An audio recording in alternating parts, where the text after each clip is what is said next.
Thank you so much for having me here. So today I'm going to be talking about assessing the placebo effect and drug efficacy using fMRI. And since we have a whole 10 minutes to talk, if I get to 9 minutes and 30 seconds, I'm going to talk about predicting the placebo effect in schizophrenia using psychometric assessment scores. So the placebo response, which is a very interesting topic in research, is the psychological or physiological effect, which is not due to anything active. So it really is based or thought to be comprised of several things, such as expectation, conditioning, optimism, things like that. There's a problem, though, because in order to have a randomized controlled trial with a placebo, you have to assign people knowingly to a treatment which you know is not going to do them any good at all. And this obviously has some serious ethical problems to it. So in studies where you have very small sample sizes, so for example, if you're looking at orphan diseases, you already have low statistical power, and placebo assignment may be unethical there. And the placebo effect may be stronger also, research has shown, in patients who are receiving a placebo medication. So what this means is that when you do have your trial and you're trying to compare a treatment that has a treatment to a placebo, it means that your placebo patient group really has a head start. So your treatment's not going to look worse than it actually is because the placebo is actually weaker in the treatment group. And I actually have some more data supporting this as well. So the data set I'm going to be using for the functional MRI study is actually taken from addiction studies. So in addiction study, there's a very well-known placebo effect, and you can actually measure it by comparing it to the dosage needed of an active medication to beat the placebo. So for treating, for example, cocaine and heroin abuse, you need 2 to 6 milligrams per day of buprenorphine to beat the placebo. So in order to find what the placebo effect is in the brain, in order to model it, we first have to try to define it. And so if we're looking at all the treatment effects that you can see after a trial, what can we sort of break them down as? So the data set I had on hand was one looking at active medication. It was bupropion, a placebo, and also counseling, cognitive behavioral therapy. And this was for subjects who had nicotine dependency. And the intention of the study, obviously, was to get them to lower their number of cigarettes smoked or hopefully get them to quit entirely. So if we were to try to define the placebo effect in this study, then we would assume it would be a post-treatment effect. But one thing we have to do, too, is try to account for the natural history. So, for example, some people might just get tired of smoking and smoke on their own. With any single study, you're going to see a natural history effect present. So because of that, if you want to isolate the placebo effect, what you really have to do is have your third control arm, which here we are using as the counseling group, even though counseling we know is an effective therapy. And we're defining the placebo effect as a post-treatment effect occurring only in people who have received a medication. And that's either the bupropion or a placebo pill. So it would be the overlap area that's between B and C. So this data then, it's tobacco-dependent smokers diagnosed according to DSM-4, and they were scanned using fMRI 3 times before treatment and 3 times after treatment, and they were divided into 2 groups. So that gave a total of 306 fMRI scans that we could use for analyses. And what we were trying to do is to model the outcome measure, which is the number of cigarettes smoked post-treatment. The original study was published in Archives of General Psychiatry a few years ago. And during this study, then, patients were in the scanner, and what they were doing was watching video or listening to audio samples that were meant to induce cravings. So people would be in the scanner, and they would see videos of, for example, people smoking, or of something random, like a house. And they were told when they saw smoking-related cues, they could either crave the cigarettes or they were instructed not to crave. So this was a study both of how people reacted to nicotine-related stimuli, and also it was of how they were able to control their abilities to resist their cravings. So the placebo effect then we're defining as a post-treatment effect that was occurring after people had taken a medication, but only in people who had taken the pill. So that would be the 2 bottom arrows or things on the screen there. And if we want to turn that into a matrix, then you can always say that it's a post-treatment effect that occurs in the bottom 2 rows. So how do we sort of analyze and extract this information or the changes we expect to see associated with the placebo response? in fMRI data. So to do that, as you know, with fMRI, there's a large pre-processing phase going on. One thing we did was we tried to isolate and try to define some prototype brain networks that we could see that were consistently present across subjects.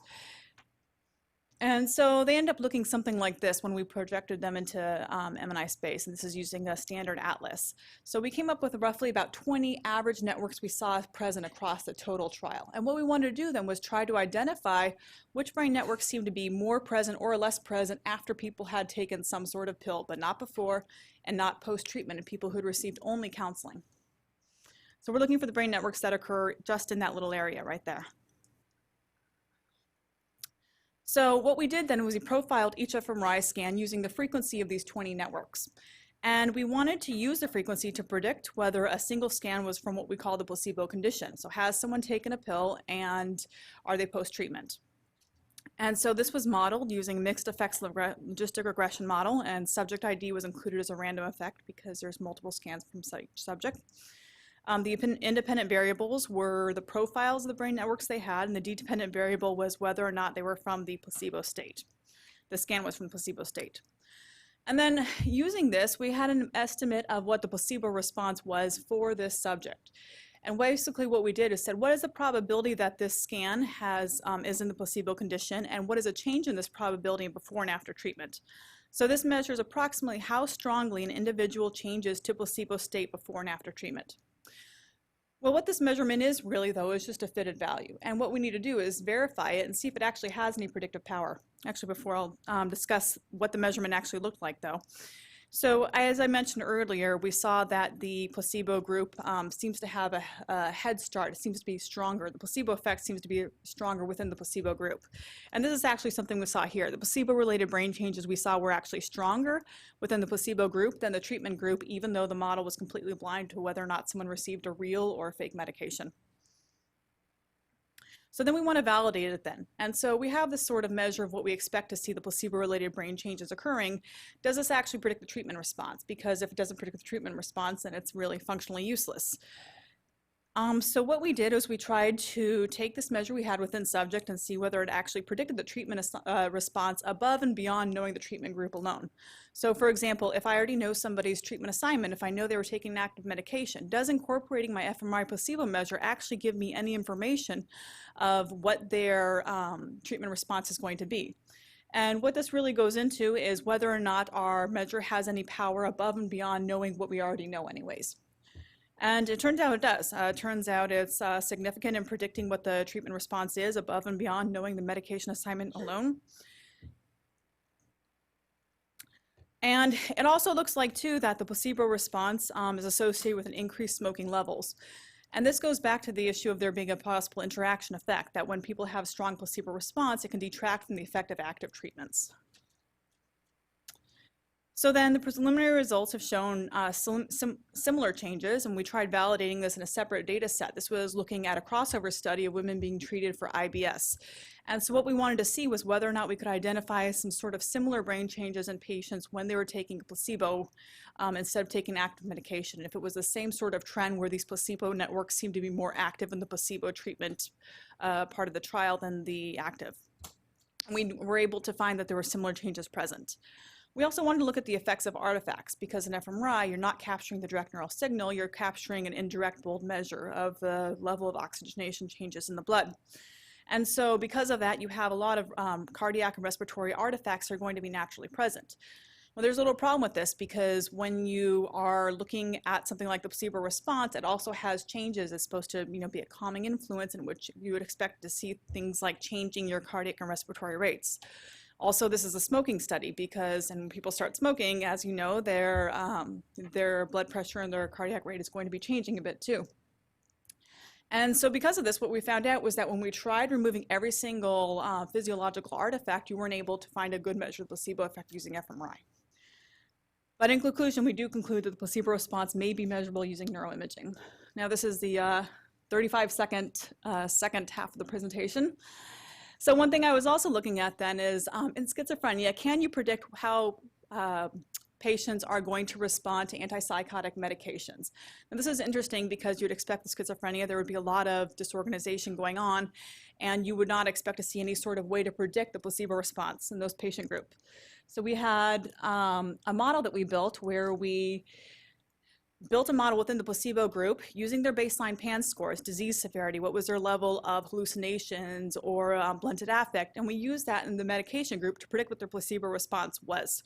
And what we found out was that you can predict the placebo response in schizophrenia, and this predicts within the treatment group the treatment effect that you do see. And you can also identify patients who are placebo responders and non-responders using their baseline scores. And you can profile them by the changes in their score patterns and what sort of symptoms you see change before and after treatment. And I think I'll stop right at that. This is another study showing that predicted placebo responders have smaller medication effects when they take medication in schizophrenia. Thank you.